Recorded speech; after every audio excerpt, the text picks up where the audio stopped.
Bentornati e bentrovati a Storie, l'appuntamento quotidiano con la storia e con quello che succede nella letteratura e nella filosofia dell'Occidente per poter capire di più un po' la nostra storia e la nostra vita.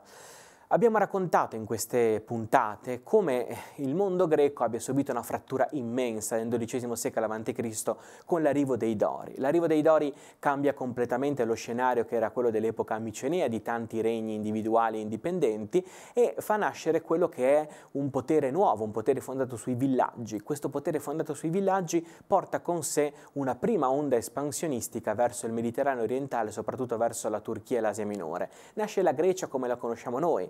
Una Grecia molto disomogenea, divisa in tre grandi territori, i territori degli Achei, che erano gli antichi micenei rimasti in vita, i territori degli Eoli, un'antica popolazione del secondo millennio a.C., e i territori appunto dei Dori. Questa divisione l'abbiamo specularmente sia sulle coste della Grecia sia sulle coste dell'Asia Minore. Ecco, in questo contesto, in questa disomogeneità, si fa largo l'esigenza di un'identità. E l'identità viene data da tre elementi. Il primo elemento è il fatto che ogni città, ogni villaggio aveva un mito fondativo, aveva i suoi eroi, aveva degli eroi, dei miti fondativi che provenivano però da un unico patrimonio di miti. E da dove veniva tutto questo unico patrimonio di miti? Noi abbiamo raccontato l'Iliade e l'Odissea per molto tempo. Ebbene, l'Iliade e l'Odissea erano a tutti gli effetti qualcosa che, anche prima di essere messi per iscritto, facevano parte del DNA del mondo greco. Questi racconti avevano una tale forza di profondità, una tale forza di racconto dell'animo umano che da soli erano capaci di fungere da deposito per tutti coloro che volevano raccontare, inventare una propria storia.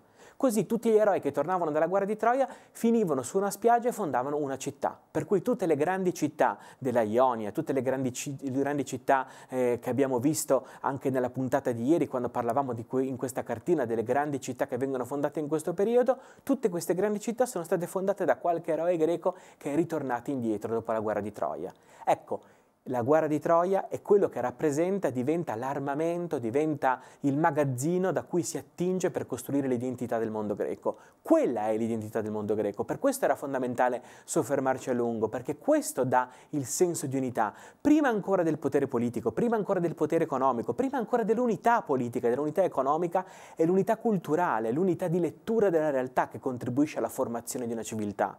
E questo forse anche oggi dovrebbe insegnarci molto, perché oggi noi cerchiamo una forza, un'unità all'interno del consenso politico, del consenso economico, del consenso sociale, della costruzione di una società, ma non ci rendiamo conto che chi non ha in comune la stessa visione del mondo, la stessa visione della morte, la stessa visione della vita, non può avere in comune la stessa terra. Anzi, è fondamentale per avere in comune la stessa terra, avere in comune la stessa visione del morire e del vivere. È questo che oggi in qualche modo manca, ma che all'epoca era molto chiara, era molto forte. Pensate che questa cosa era così importante che veniva diffusa nelle due modalità con cui il mondo greco ha conquistato il mondo. Gli Aedi erano queste specie di rockstar, di superstar dell'epoca che raccontavano queste storie a comando e le raccontavano facendosi accompagnare dalla lira, questo strumento a corde con cui loro intrattenevano e diventavano famosi raccontando queste grandi storie dell'antichità di paesello in paesello, di città in città.